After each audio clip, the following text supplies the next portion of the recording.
Good evening and welcome to Dark Hour Paranormal. From a little corner in the Northeast, we are out here exploring everything under the esoteric umbrella. And I want to thank all the veterans and newcomers alike. To quote Rich Giordano from Goof On. I appreciate your presence. All of you, every single one of you in the chat, and those listening after in the archives. There is always something more to be garnered. Folks, tonight I figured we'd go back, I wouldn't necessarily say to certain roots, but we have tendrils that extend all throughout this channel in way of different fields of interest that invariably sort of connect together in one way or another. Now, certainly there was a time where this was more proposed in way of a theory or a concept that could have some validity to it. But as time has gone on, we're finding some of these correlations. For example, yesterday I had Philip Mantle on, and I was talking about his new book, UFO Landings UK. And the correlation that I pulled out of there starkly was that there was an incident in 1963 in the UK, wherein there was a ship that had landed. There were these beings that emerged from the craft, and sure enough, they looked like these bat-winged creatures with no heads, just these sunken red eyes. It looked exactly like Mothman. The drawing that was provided, it could have been spot on for Point Pleasant in West Virginia. Now, the interesting thing about this, and here's the correlation, is that when you look at that particular incident, again, happening in 1963, 3 years later, in 1966, is when we actually started seeing that particular entity, the Mothman here in Point Pleasant. So again, it's about connecting certain concepts and modalities because at their core, there is some sort of intrinsic value, again, connecting all of them. Now, tonight, we're going to talk about mediumship, channeling, clairvoyance, and most importantly, within this respect, the healing. Now, there are many people out there who consider themselves to be energy healers, myself included, and this is more of a conscious endeavor in a waking state in most cases. There are some who will go into a certain meditation. It's usually not something that's all-encompassing the way that channeling is, where you allow an energy to actually enter your being. Now, some people say, is it entering the body, or what's going on here? More often than not, and I'll get into this a little bit more when I speak to the guest that I'm going to introduce in just a moment.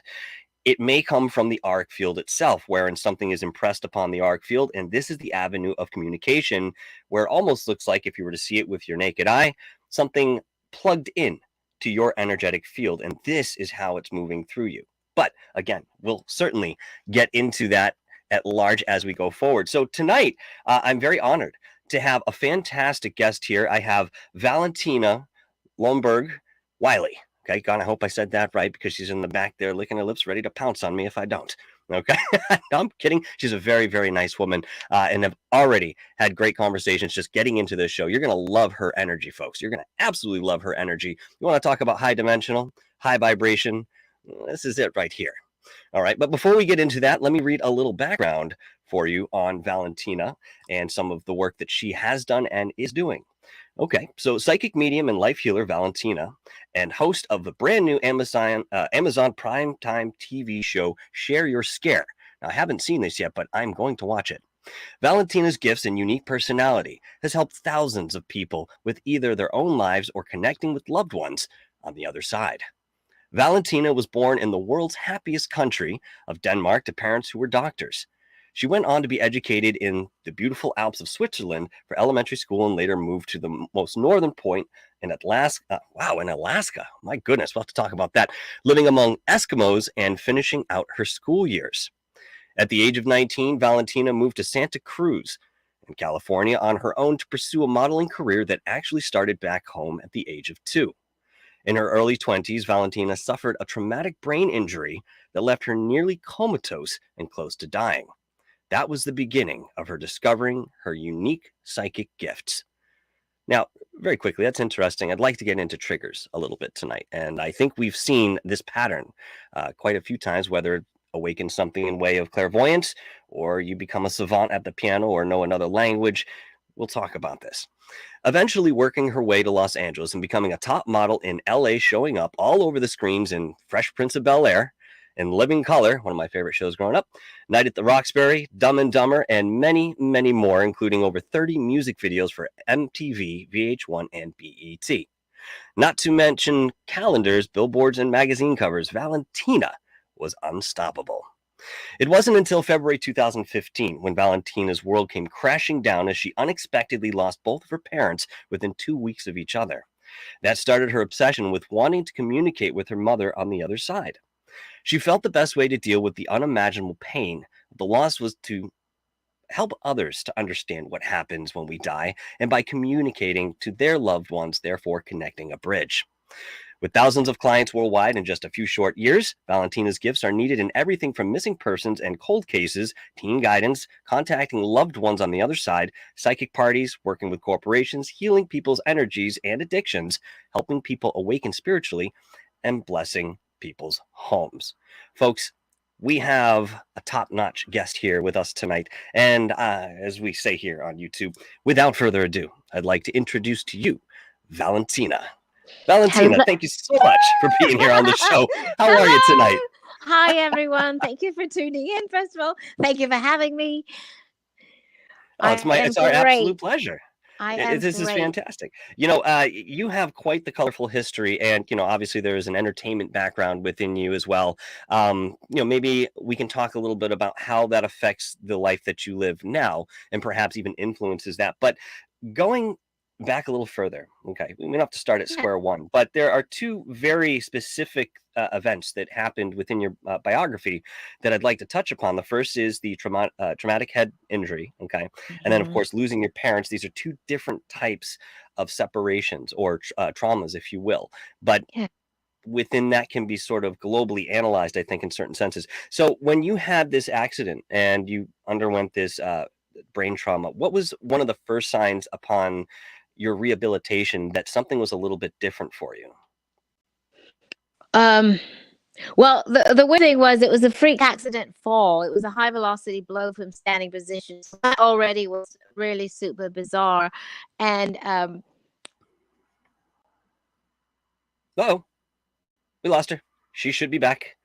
In the meantime, hang tight. Oh, just to reiterate, as I mentioned last night, and I should have said during the introduction there, I will take all questions towards the end of the show, and any super chats or super stickers that come in, I will acknowledge this in the chat as we are, and then I will acknowledge it at the end of the show. And she's back. No, that's okay. It's all right. Damn you, 5G. No. Okay. Yeah, so I mean, so many things happened that I was really sort of shocked, because I was thinking I just had a flu or a headache or something, and the next thing they're calling in a neurosurgeon, and he's like, "We almost lost you," and I'm like, "What are you talking about? I thought I had a cold," and so that was weird in itself. And then once they released me, I was dealing with, I mean, I had obviously damaged the front and the back of my brain, all senses. I started being able to hear very tiny little sounds like wires in the wall, and everything became really loud, hypersensitive. I could sense things. I would just walk in and I would pick up things. I would hug people, and I knew when they were going to die, or if they were sick, what they're going to have when they died. And I'm like, what's going on? I started writing all this down in a book, all these predictions, even celebrities I'd worked with. I realized that I had predicted deaths and things. And it took me a while to figure out the commonality. And then I started realizing that, wow, all these celebrities that I'm having predictions about, I either worked with them at one point, I was in a show with them. So there was that strange correlation as well. But this was like years later, decades later. I'm like, why these celebrities? And I was like, oh my God, I met this person. I worked on their movie. I did this. So it's weird how things came full circle like that as well. But it took me a while until that book filled up that I figured out something is going on. And it all started after the brain injury. That's quite curious. Can you hear me right now? Are you able to hear me? Okay, good, because I kept having issues as I was going through there for a moment there. Sorry about it. Let me ask you, when you started to realize that there was something different, and you would hug somebody, or you'd be near someone talking to them, perhaps holding something, and you started getting this sense. What did that feel like to you? Was it sort of a flood of information? Did you go into some sort of full vision? Was it just sort of an intuitive inkling that you got? What was that experience like for you when you picked up something like that off of somebody? It was just a flood. Like, information comes so quickly to me. I have to be careful who I think about, what pictures Mm. I look at, and this is even in daily life, because the minute I do, something comes in. So I kind of have learned to live a very spacey life of just kind of Hmm. I'm in a daze, because that way there's zero focus. So I probably come across super stupid on purpose. I really am not, but like, I have to protect that connection because it's Hmm. so instant. So yeah, I mean, I would hug people. And I'm like, oh my God, this guy needs to stop smoking immediately. He's going to die from, you know. And it's like, do you tell a person that loves to smoke that, or do you That's just the shout? next question. Right? What do you do with that? What do you do with that information, especially when you first start feeling it and you're kind of, feeling this out for yourself, and gaining a certain conviction within that ability, or sense, if you will. Yeah. Um, I mean, I my own pledge to myself as a medium is I always have to report things, whether I believe in them, condone them. I do try to deliver it the most delicately I can, but at the same Hmm. time, I feel it's my duty to warn, protect people. You know, so there is that moment where I just hesitate. I'm like, should I tell this person? I might look crazy. Well, there was a person once, I remember, I was like, his mother's going to die in 2 weeks. And I'm like, okay, should I tell him? Well, maybe people need to fly in, and maybe, if I didn't tell them, I might regret it more. And then people might say, why didn't you tell me? So I finally said, I know this sounds crazy and you can think I'm crazy, but your mother's going to pass in 2 weeks. Plan accordingly. And then Hmm. that was sort of it, and then I'm out. And then when she does pass in 2 weeks, I may not look so crazy, but right now I do, and I understand that, but it's still my duty to report. I mean, I feel that if you receive that message, it's certainly up to the gatekeeper, you, to relay Yeah. that message. And there have been many circumstances, myself included. You can talk to different people who grew up with this sort of thing as they cultured their clairvoyance as time went on. You'd be in the grocery store and you look over to your left, and you see a woman picking up a can of green beans, and all of a sudden in your head you say, "Go tell her that her mother's going to be all right." Now, I Yeah. mean, for myself, I was very young when I started experiencing it on that level, 14, 15, 16 years old.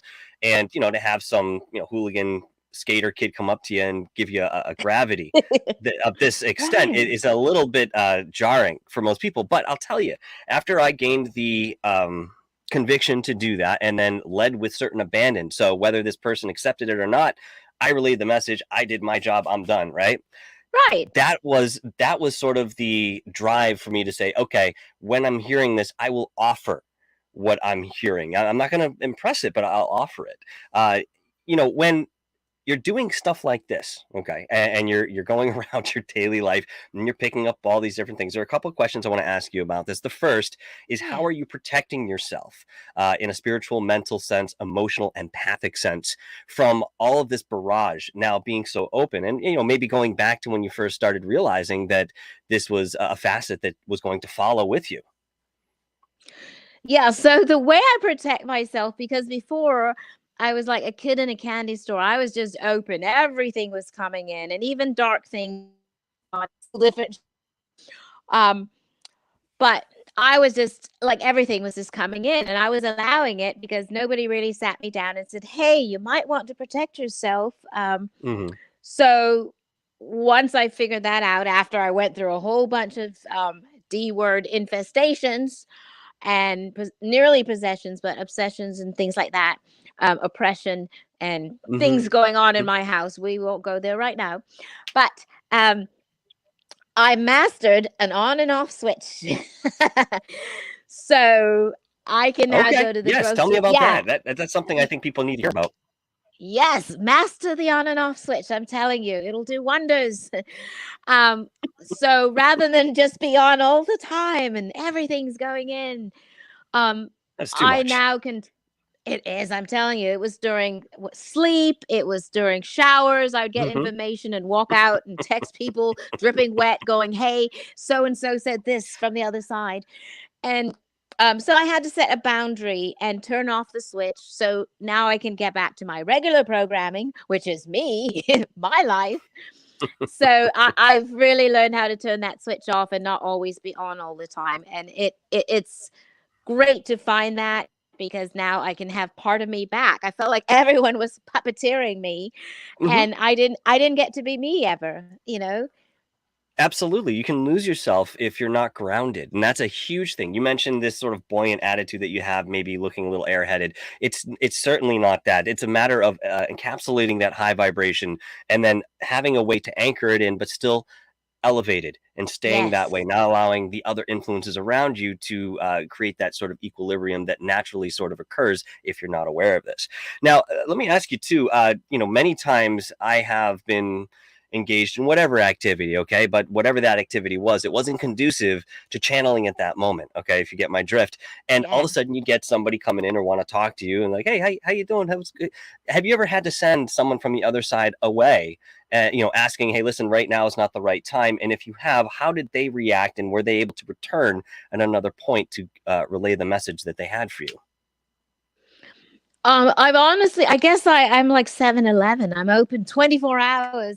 And if it's quick, I don't mind, if it's just like, hey, I mean, I get stuff a lot when I'm brushing my teeth. I don't know what it is about. Maybe it's the toothpaste, the water. I don't know what's conducting, but I will just stop and leave the brush in my mouth and start texting people saying, "Hey, your brother just said this. I'm sorry." And then that's it. If it's a get in, get out kind of thing, I'm okay with it. But if you're like going on a long list and paragraph after paragraph, then it's definitely for another time. But I Hmm. think they're very respectful. I think they know, hey, you've got like 2 minutes to tell me what you need to say. I've only turned a few people away, and the way I feel about that is maybe they just went on to someone else. If it's that urgent, you'll go on to another medium, or you'll come back tomorrow and tell me again if I'm the one that must convey this. So I haven't really felt that anybody was butthurt about it. But yeah, I mean, if it's really that necessary, they'll come back or they'll go on to someone else. Then it wasn't me to deliver it. Oh, that makes perfect sense. In many cases where I've had to ask someone to step back a little bit, they would, and they'd stand in the far corner, let's just say, and they might be there. I mean, I can see them with the mind's eye, but they're not Yeah. interfering in way of that energy or anything. And when they feel the moment is opportune, here they come slowly back. There's always this idea of respect, or this display of respect, at least within those that I can certainly say they've crossed over and they're in a transition. This isn't something that's a non-human entity. It's not something ancient in way of a watcher. Those energies have their own gravity to them, again, to use that word, because it's very specific. You can distinctly tell, and sometimes things don't leave, but we'll get to Right. that in a moment. So as you started culturing this awareness of this gift that you now possessed, at what point along your travels did you sit down and say to yourself, I'm confident in my connection here. I feel that I might have the ability to extend myself in a very serious way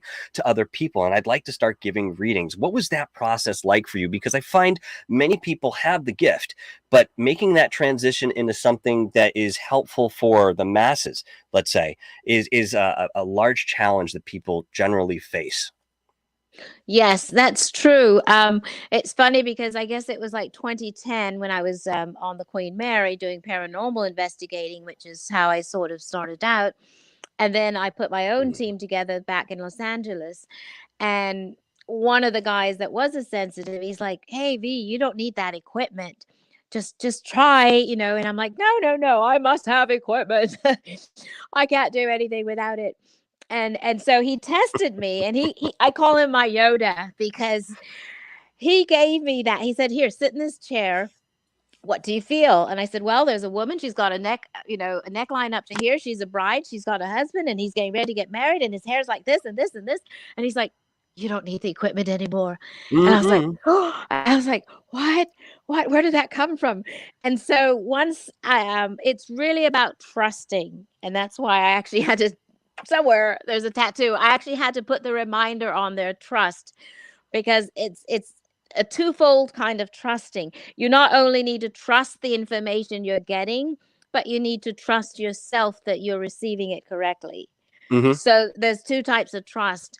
And I think my biggest problem was I was not trusting anything. I was like, how do I know all this? Well, I was overthinking it instead of just letting it come in and trust. This is another thing you must have as a psychic or medium. You must Yes. be so freaking confident. You can't waver, you can't question, you can't get in your head. You just have to. And it took hundreds and thousands of readings to finally get to the point where I'm like, okay, I know whatever I'm saying sounds crazy. And some stuff I would say and it didn't come true for 5 years. And in the meantime, I look like I have three heads as I'm delivering that information, you know? But That I'm happens. really, That happens. yeah, no, it does. And it's just like, I know I look crazy right now, but in 3 years, whenever, because also the thing is, I'm tapping in. I don't know where in somebody's timeline that fits in. So it could be now, it could be next week, it could be 5 years from now. So a lot of my clients, they keep in touch with me because I love updates. And they're like, oh my God, what you said came through, came true. And it was 3 years later. And so now I don't look so crazy. It took 3 years to not look crazy, but I don't look And crazy anymore. no, no, but you know what? This is part of the protocol, if you will, for lack of a better adjective. This is part of that process. I mean, sometimes you're seeing something in a linear sense. So let's define what a sort of a clairvoyance is in way of seeing somebody's future. Okay, so this is my interpretation of it in a very minuscule fashion. What you're Yeah. doing is you're either doing one or two things or both. You're connecting with this person's energetic field and then reading off of their energetic field. Now, this can only go so far because there's only so much information you may be allowed access to. The next Right. step is connecting with their spirit guides. Okay, this is done with permission, and these spirit guides will come in, and then you have this type of loop that creates, the whole reading. Okay, in way of comprehension. Now, my understanding is that within the visions or what you're telling this person, what you're seeing, it's with the idea that if they stay on a linear trajectory, given Yes. what perhaps their plan is here in life in way of agreements or whatever else they're working on, steadfast within their awareness. I mean, this is going to be right on the front if you're looking at it energetically, right? This again is something that people don't realize because they'll say, well, I mean, you told me XYZ and I never met that person, or you told me this. Well, what did you do Right. to change it? Did you do Exactly. something differently? So can you expound upon that a little bit or add any detail, your idea of how this is working in that sense? Yeah, I'm laughing because when I first moved here to Florida 7 years ago and I was starting the readings here. And this one woman, I specifically told her, um, you need to move out of your house. And she didn't listen. About 2 weeks later, she texts me and she goes, oh my God, a giant tree fell on the house through the roof. I wish I would have listened to you and moved. Oh my God. And, How go ahead. well, how long did you warn her about that before it actually occurred and manifest? 2 weeks. Oh wow. So that was a very small That window. Yeah, but I'm not in the business of telling people to move. I know that it You're could be right. pricey, but there was for some reason I said you need to move. And so it's just a perfect example of how when you try to help people and explain, hey, I know what I'm saying sounds asinine, but there's a reason for it. So again, to go in a roundabout way back to your question, um, people may listen, people may not. And I always tell people, even though I see something for you, should a meteorite come or whatever, anything could alter what I just saw, or you make your own decision to go against that. And now you have altered your path. Now you're on a new path. You may have to come back and we need to figure out the next path. But anytime people change things, because it is the free will and the control, everything that I saw, you have yourself altered. How I feel is that we have our own preset life.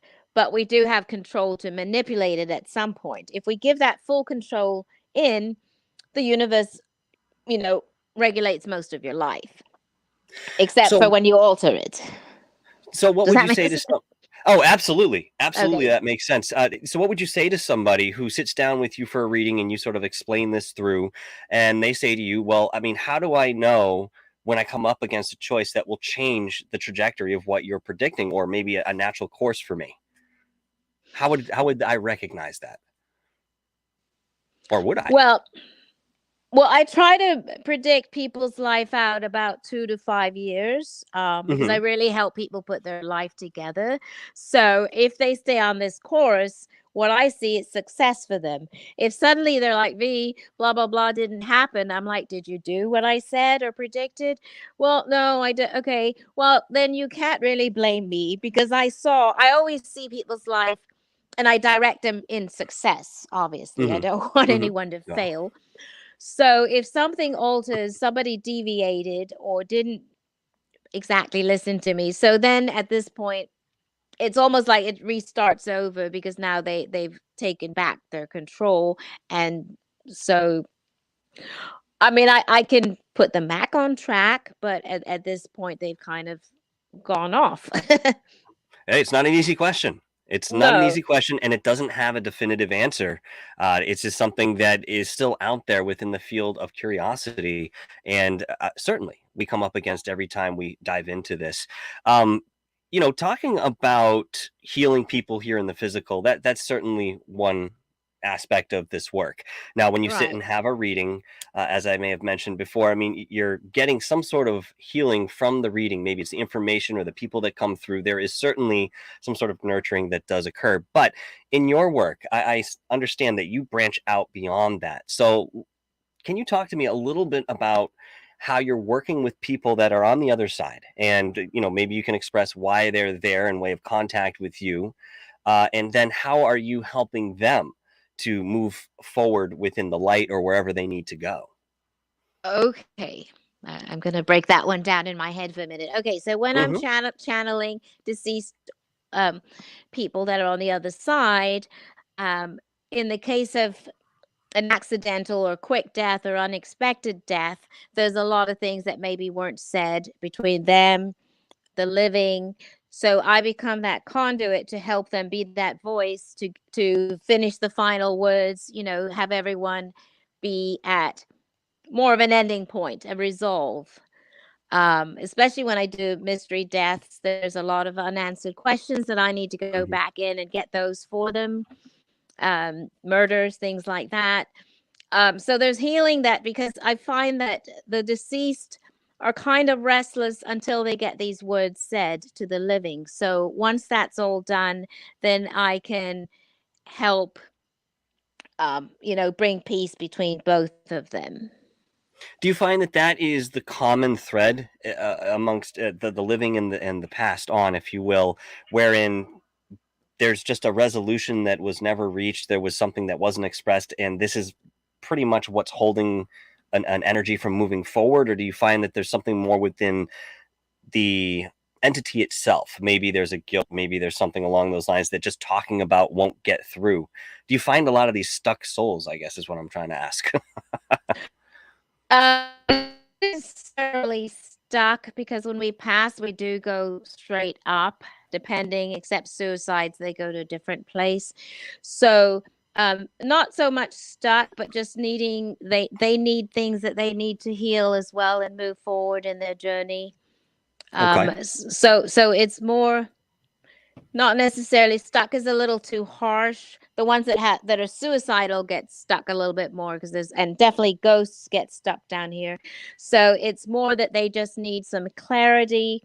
They need the living to understand things. And then, so I'm always healing on both sides. I'm not only healing the one that passed, but I'm also healing the people that are left behind with that loss. Of course, of course. And when somebody comes to you from the other side and is perhaps looking for another path, what do you do in way of guiding them along? Now, the reason I'm asking you this is because I do know people who astral project and they'll actually go out looking for Yeah. somebody, or somebody will come to them. They'll find them in a different realm altogether. And within this connection, they'll grab the arm and whoop, up they go, and he'll show them the light, and whoop, there he goes. And next thing you know, this one comes back maybe within a dream or something, and he's in a much higher state of awareness and consciousness. What is your process when somebody comes to you from the other side looking for assistance? Assistance meaning, Crossing over, moving forward. oh, Maybe they aren't stuck. Maybe there's something that they're not aware of. Like, we have trauma that will certainly truncate certain actions with us moving forward, keep us from, certain things, give us limitations. I'm assuming that the human soul that has just crossed over may still be experiencing some of this as well. yeah. Especially when it's unexpected, we will get those, my guides, um, that are still having some, especially when it's a quick death, and they're not even really, when I ask them, how did you die, and they're not even able to tell me, that usually lets me know they didn't even feel consciously, they didn't Hmm. even know it happened. 1 minute, next minute they're dead. So helping them understand that too sometimes, and letting them know that, I make sure that they're okay. I'm checking in with them emotionally as well, to make Yes. sure that they also are okay with that they are now not living anymore, and of course they have concern for the living. And so there's a lot of almost therapy going on, if you will, between them, just to um, I really do care, not only about my living client, but also the ones that have crossed over, because I want to make sure everyone is in a good place. Absolutely. And when you talk to somebody on the other side, of course, we can't forget about the other spectrum of this where the living is also entwined with this. But, I think that there's a certain mystery to, being able to communicate with somebody on the other side, because there are dynamics that are familiar and there Yeah. are some dynamics that are unfamiliar. And as you go through these experiences, you familiarize yourself with those things. So when you talk to somebody and through your conversation and your therapy that you're working with them, you give them that understanding and they ascertain that they have passed on, do you find that they are sort of in shock or disbelief? Do they sort of refute this as an idea? I mean, what's that revelation look like from the other side? A lot of acceptance. I've never had Hmm. anyone, I mean, unless they're really pissed off, because sometimes if the death is caused, no, I know it sounds Yeah. weird, No, it but makes sense actually. if someone else caused the death, they weren't really responsible. So then they sometimes come across a little pissed off, or I don't understand how this happened, kind of thing. But for the most part, if they pass naturally, they were either ready, or they're very accepting. I feel a lot of acceptance coming from them. Interesting. And I guess that this would again sort of hold fast because we've all often been told that when you pass on, and by near death experiencers, they say we go into a realm or some sort of vibration, some world, if you will, that has a certain comfortability to it. So yes, you're without physical form, you're going to feel the buoyancy from that as well. But there's a comfort there, something underlying that if you listen, you're feeling that regardless of where you go next. Yeah. um, you mentioned something interesting. You mentioned that suicides go somewhere else, and I Oh, certainly yeah. I would like to talk about this because Yeah. I've gotten many mixed ideas about what this is. In fact, one of my close spirit guides is somebody who killed themselves here in this life and is with me in this respect. But this one, I've actually through time been privy to watch sort of move up the vibrations and actually come into what we would consider an angelic status. So he now has a different array of responsibilities, if you will, although he's still doing the guiding and so forth. He's involved in other things. So my question to you is, when we look at some of these suicides, there's two ways things happen. Sometimes it's very intentional. Yeah. That's the purpose. They want this out, and hey, that's okay, no judgment. And then there are other times where somebody's doing something foolhardy, and next thing you know, they end up decapitating themselves. Whoops. Right. It's a suicide, but it's not intentional. Now, Right. just to kind of talk about this for a moment, there's many people that could say, well, the agreement was he would die in this accident this specific way. So it Right. doesn't really matter because the person was still enjoying life. They didn't consciously take their own life. Now, the reason people find that this is something so controversial is because there's a lot of religion and superstition that's built into the foundation of some of these actions. Dr. Yeah. Kevorkian would certainly have said the opposite in way of releasing. And we've often been told that sometimes in that certain circumstance, death might be the greatest gift you can give to another living being in such Right. suffering. So, with your ideas of, and your experience, of course, and research, where do these suicides go? Is it a place for learning and nurturing and coddling, or is it into something more in way of solitude, isolation, the way you might look at of what dreams may come? Where do they go, and what's that process like? Why would they have to be separate in way of that vibration? Okay, so in my experience, just based of doing this for so long, when we pass a natural death, which natural defined by um, taking the course, I call it getting tired and just Yeah. I want to leave. We go straight up. Now, the reason I found out because when I first did my first suicide, I was up there in the universe looking for them in my higher consciousness, and I couldn't find the person. And I'm like, where are they? So I went back down a few levels over into what I call the limbo box, the waiting Okay. box, whatever. Okay. Basically, it looks like a lobby with magazines. It's like pretty much the doctor's office. And maybe I made that up subconsciously, but that's what I have. And there I found the people that committed suicide. They don't get to go straight up. They actually end up being over in this box for a bit to go over everything they did wrong. Why did you do this? Da, da, da. And then they get to go up. But Is they it do really? not get to go straight up.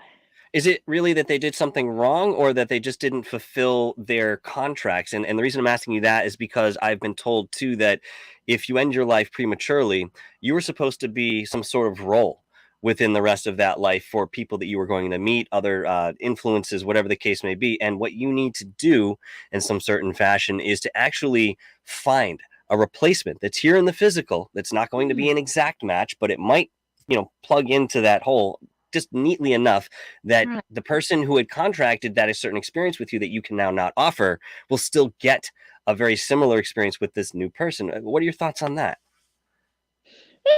I like that. And that would also make sense. That now you have almost like being a sponsor for Well, you're still responsible all for what you agreed to. Yeah. right, yeah, so now you have to it's like doing what not when you're a criminal and you have to do community service.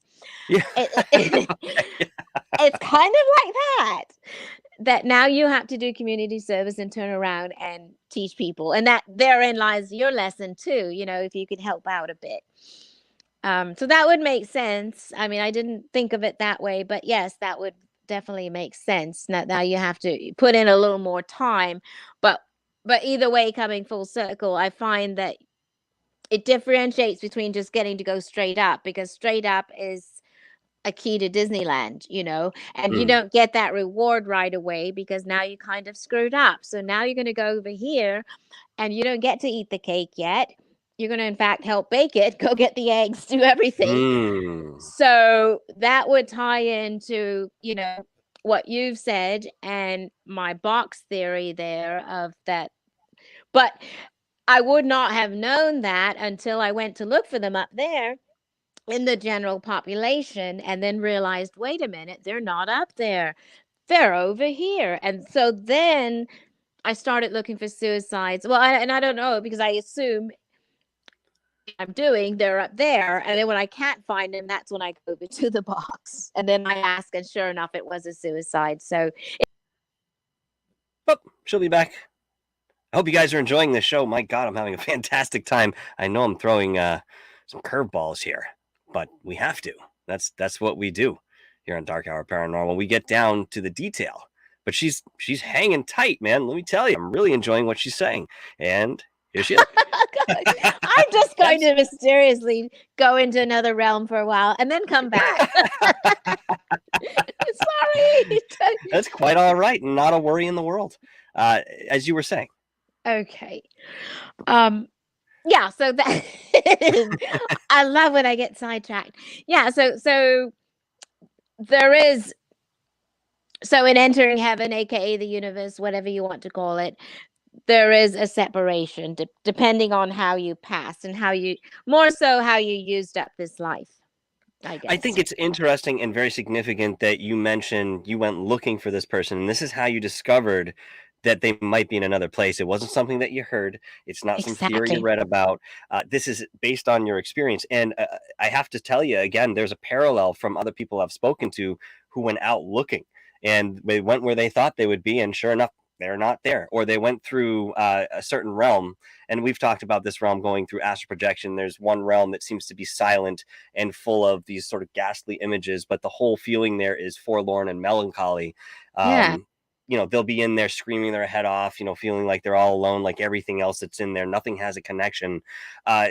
Again, that's very important to know that you discovered this through the experience, and again, not something that was dictated or annotated somewhere that you'd picked up. What about, and I'm sure you're quite versed in this subject, and I'd just like to touch upon it for a little bit here. What about the non-human entities? Okay, so you mentioned that you've Ooh. done paranormal investigations, and I've certainly undertaken that endeavor as well with certain results. Okay, and this is actually why I'm sitting in this chair today, the way I do it. And if I go into a location, there's a whole host of things that I now do to prepare not only myself, but I'll Yeah. reach out to the spirits that are there, and I'll talk to the watcher of that property, and I'll let them know I'm coming and so forth. But the point here is that oftentimes when you do go out to some of these locations, you will find what we consider earthbound spirits, or spirits that may be under some sort of umbrella wherein they're sort of, it appears that they're trapped, okay, by an overarching energy, which is usually much larger and more nefarious than these other smaller energies, I'll say, in way of conversation. What has your experience been coming up against one of these non-human entities? Has it been something more engaging? Did you have a conflict of sort? Did you have an attachment come home with you at one point? Or was it something more benign wherein you just kind of saw each other, waved, said, you stay over there, I'll stay over here, and then kept going? What happened with you? What is your experience? Well, I feel like the universe wanted to give me a smorgasbord of everything. So I have encountered ghosts, which are earthbound. I have encountered, unfortunately, the D word. I chased a shadow person, which I didn't know was a shadow person. Then I was like, why the hell would I even chase a shadow person?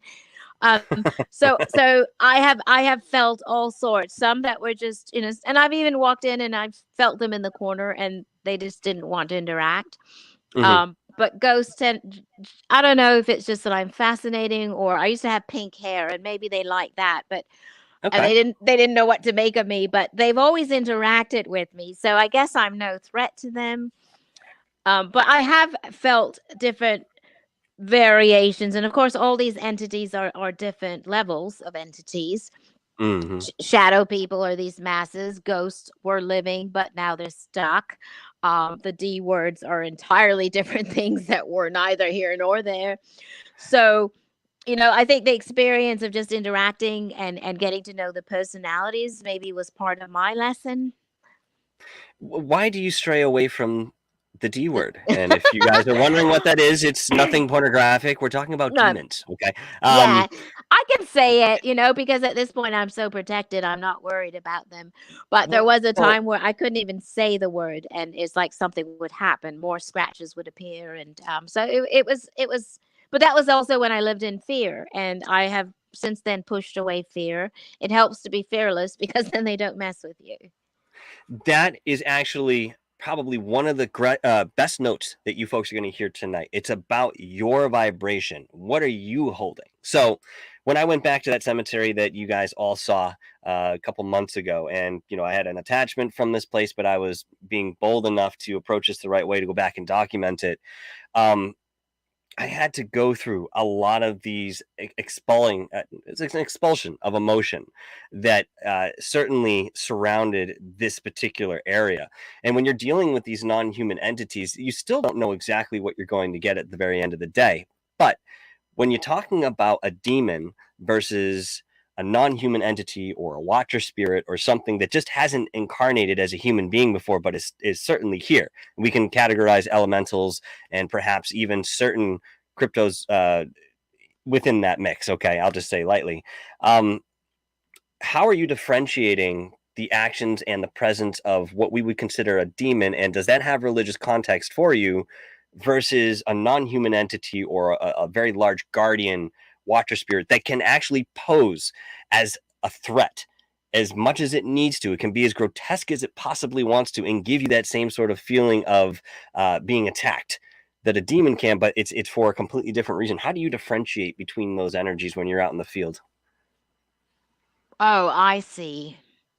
Um, well, from my experience, I feel like demons are very, very patient little beings that can just sit and wait and strike when your guard is down, when you think, oh, the coast is clear, nothing's happening, I'm good. And then all of a sudden they come out. And I found that through my own personal experience because I would think, okay, they're gone. 3 days later, I would wake up with scratches all over me. And Hmm. so I thought, wow, just when I thought, oh, nothing's happened, I'm good, they're gone. And then they strike again. um, Ghosts or malevolent beings on this planet tend to just be very like, oh, I'm gonna hurt you now, that's it. You know, there isn't, I'm Okay. not sensing that patience. I'm not Mm-hmm. sensing that because look at it, they have all the time in the world, and it's a psychological thing to mess with you. It's a lot more fearful if they're like just waiting in the corners in the dark, areas to strike at any point. They have all the time in the world, so it becomes about messing with your mind. And so they are the the best word I can use is patient, because then your guard goes down, and then that fear builds up again, and that's what they feed off of. Whereas ghosts, I don't really feel they're feeding off of fear as much as they just want to, like, I mean, they're very direct, very quick, if they're going to do something. I mean, at most, I've been like slapped, but I was also in a brothel, what used to be a brothel. So I think the ghost was thinking that I was Yeah. a lady of the night. And so, it was very quick, very direct. I mean, it was harmless. I was a little shocked at first, but then I caught on what was going on and we laughed it off.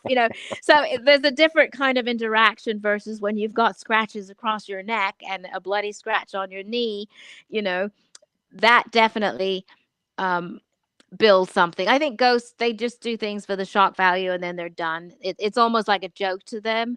Whereas uh, you fearful and afraid as possible. And they could go So, on and on. So that's the difference too. the way you're describing, you have, perhaps a human spirit or something along those lines that, acts very quickly, whereas what we would consider a demon is more premeditated and sort of Yeah. is in for that long haul. Yeah. I have to agree. I have to agree with you Right? on that. The very first thing that followed me home would probably be akin to what we'd call a demon. I had a little more insight about it in way of its manifestation here. It was brought up by a bunch of people who didn't know what they were doing when they released it, didn't know how to put it back, and sort of just left it to wander around. Now, the problem is that this particular entity is predatorial. So Mm. it really doesn't matter who you are. If you have the right vibration, going back to that, this thing will latch on to you. Now, I was being a little antagonistic at the time, and within my work and where I was spiritually, I wasn't grounded. And Mm. that's not something that I realized until I went through the experiences and said, well, shit, I got to do something different because, this is obviously very perilous to do it the way that I'm doing. Yeah. And it goes back to, abandoning some of the electronic equipment and just using your body the way, that you've mentioned you're doing. That's something I have adapted first and foremost within the investigations that I go on to today. What is your thought? Kind of off topic, but not so much. Kind of referring to something we were speaking on before. How accurate? No, that's not the word I want to say. So, if somebody goes into an investigation or haunted place with their equipment and they're going to gather specific evidence, okay, this is evidence that can be documented, possibly corroborated, and maybe even repeated within some sort of clinical setting, even this being the asylum that they're in. How much do we lose in way of real evidence when we walk into a location using our body as the sole instrument? And how does that affect the field of the paranormal research the way that we know it today? All right, let me think about that one there. That was really wordy, you know. Sorry. uh, so you're basically summarizing using equipment versus using ourselves as equipment, or did I hear that wrong? Well, we know that we can use both, right, Right, to validate whether something's there or not. But there are many of us who have opted to simply use our body as that right, instrumentation. And again, when you go out into investigations, most times people are looking for some sort of physical evidence that they can share right, amongst others. So when you come back with an anecdotal right. analysis of this place, how much are we losing in way of just using the body versus, using I only the see. instruments or so, and so forth. Well, I think the instrumentation obviously documents visible things. Um, Hmm. until they find a way to plug, each of us in to show up on a screen when I'm feeling or sensing, it becomes more of a personal experience. Hmm. Which is why sometimes I do like to bring the equipment, because I like to go with what I feel first, and then I'll break out some equipment to see if it's similar, or if it's picking up the same things. But I really Supportive. have, yeah, Yes. exactly. But it's so much, and I don't require any batteries, so I think I can go on and on versus the equipment malfunctioning or the batteries run out. I mean, I get drained in a different way, so my batteries are being Hmm. drained, but I can go outside and revamp and get back on it again. So I mean, I think both are good. It's just it becomes more of a personal experience when you're just going in there and, oh, I saw this, I saw that, and everyone's looking at you like you're crazy because no one else is, or they're jealous because they're not getting that, you know. Hmm. So then you feel kind of like, well, geez, I'm sorry, I'm already getting stuff and your machines are not picking it up. That's just the way of the trade, and that's the Say way la it goes vie. sometimes. Yeah, c'est la vie. Um, so, very quickly, I wanna let everybody know I'm opening up the chat now for questions. If you have Oh any no. questions, please put them in No. capital letters. I don't know how active you guys are tonight, but I know that you've been listening. I've seen you guys commenting on the topics that we're discussing. So if you Yeah. have any questions for Valentina, please throw them in there in capital letters within the next 8 minutes. We're gonna get to those. While we do, Valentina, what would Sorry. be your suggestion for somebody who is just becoming aware of their psychic abilities, their clairvoyance, and let's say the ethers are starting to reach out to them a little bit here and Yeah. there? What kind of advice or guidance could you give to somebody to help cultivate that, or at least become a little bit more comfortable seeing and feeling these anomalous experiences as they go through their day? Um Well, like I said before, the key word is trust. I'm going to give you guys two words to use. Trust is a key word, and you have to have confidence.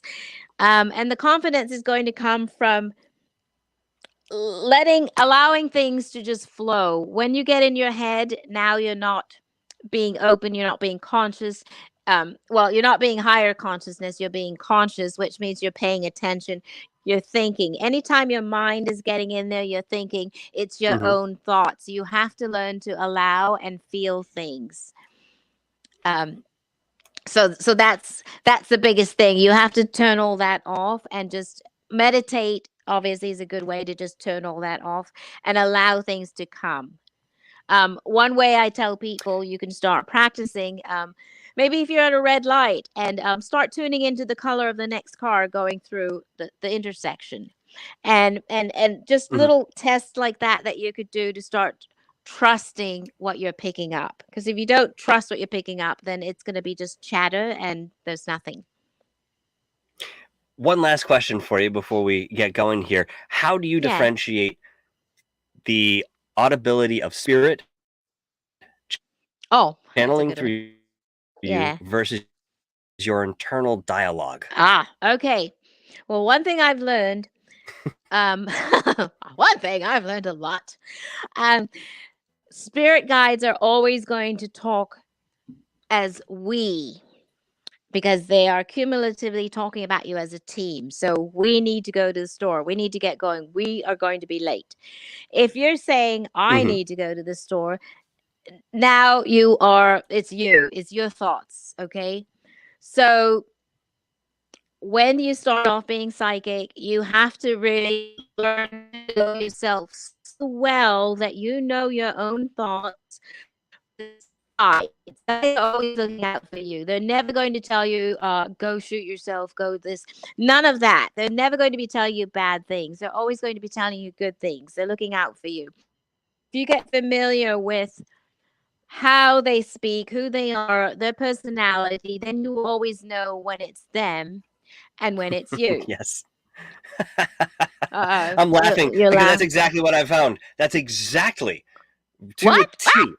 That's What? what I've found. When you're separating the two, they're using that plural. Okay, they're saying we, and I even catch myself at times, kind of, going through my day, talking out loud. Oh, we got to do this. I'm thinking to myself, wait, hold on. There's only one person here, but there is a connection, and you're certainly getting that and experiencing it within that, and separating the internal dialogue.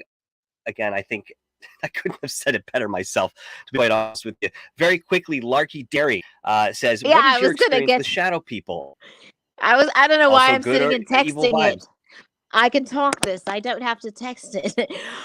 So for the Thank you, most Larky, part, for the question. yeah, thank you. Good question. So shadow people are more of this amorphous kind of thing. Amorphous, sorry. I'm thinking of the Matrix here.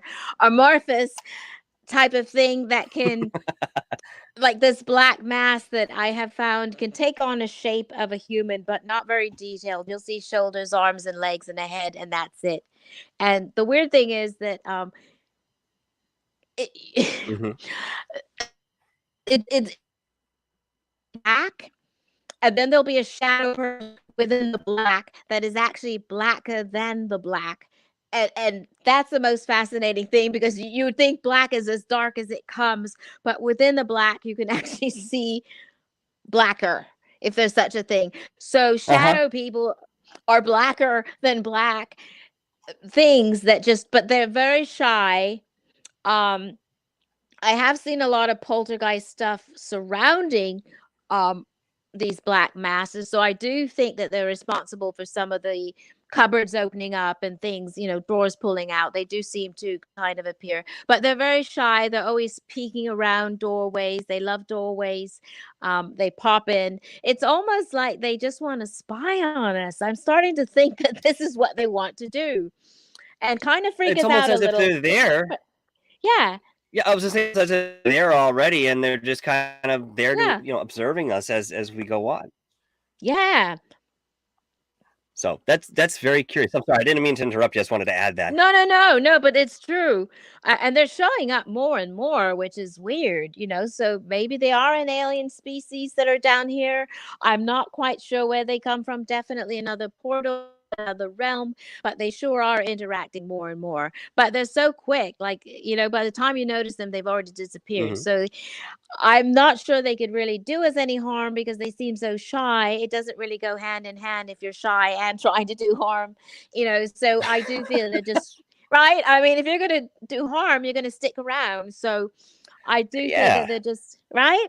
So I think they're just Oh, kind yeah. of spying on us for whatever reason. That's very curious, and thank you for that analysis. I know it's a very big subject and tough to encapsulate within a few sentences. Very quickly, Gorilla Gamer asks, can a person be a portal? I say yes. What do you say? Oh, It's the well, short geez. answer.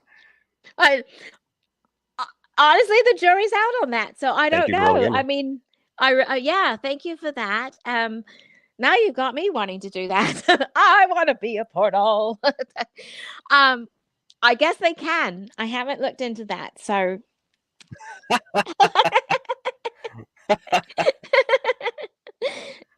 I'm going to try. I want to be a portal. I'm just going to flip my camera off for a second and see if this gets a little smoother on my end. Well, if we are channels, If we're channels, I mean, there's possible Yeah. that we are.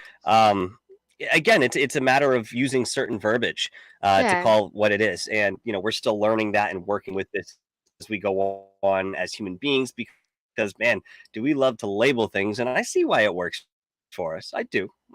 But with that, there's a lot to be interpreted. Listen, Yeah. we are getting to the end of the show. Valentina, I want to thank you so much for coming on the show tonight. It's been an absolute honor. And if you That have was to go, I so understand. If you can stick around for a minute, I'll say my proper goodbyes off camera. All right, I'll Either stick way, around. I'm gonna let everybody know where to find you. Oh, thank you. All right. Thank you very much, Valentina. I'll pull you off just a Thank moment, you. and I'll see you Okay. in only a few. Now, if you are interested in looking into Valentina more, I certainly implore you to go over to psychicmediumvalentina.com. You can also reach interviews. Well, she also has that contact information on her site as well. She's got a few different products on her site that I wanted to get into a little bit, but we didn't have time tonight. But pretty interesting. I certainly suggest you guys go and check out what she has to offer. And of course, the readings, you can tell that she's got a lot behind her in way of this. And many hours have been put into this in way of exploration. Okay, it's not a deep enough word for what I want to say, but that's what this is, folks. I mean, we're going on. None of us are different from the rest. It's very simple to say that if you have a group of people, and let's say that there's one person who's designated as a leader within 10 people, and on the same token, you flip it over, you have 10 people, and out of these 10 people, one happens to be very psychic.